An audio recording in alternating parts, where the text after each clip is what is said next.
বন্ধুরা, চলে এসেছি নতুন একটা মিনি ব্লগ নিয়ে। আজ হচ্ছে বৃহস্পতিবার 8 মে। আর সকালের টিফিনটা দেখো আমাদের দুজনেরই আলাদা। দুপুরে দেখো কি কি রান্না করেছিলাম। দিকে আমি বড়মশাইকে গুলুমর্নিটা করে দিচ্ছি, কারণ ও যাবে কাজে। আর এখন দেখো সন্ধ্যা হয়ে গেছে আর বড়মশাই কাজে থেকে চলেও এসেছে।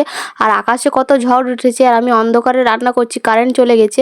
আর বড়মশাইয়ের জন্য বাটিতে ডিম ভাজবো, কারণ অনেকদিন পর ও খেতে ইচ্ছা করেছে, তার জন্য।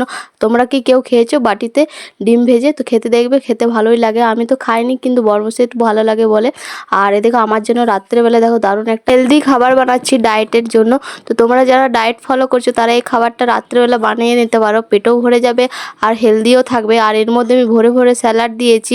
তোমরা বাইরের খাবারটা খেতে ভুলেই যাবে, কারণ ঘরে যদি এরকম খাবার বানিয়ে খাও তো সত্যি এটা রোলের মতন পুরো টেস্টি হয়েছিল আর খেতে খুব সুন্দর লাগছিল। তারপর আমি যখন খেয়ে একবার দেখলাম, তখন তো আমি তো প্রেমে পড়ে গেলাম এই খাবারটা। আমি ভাবলাম সত্যি আমি রোল খাচ্ছি।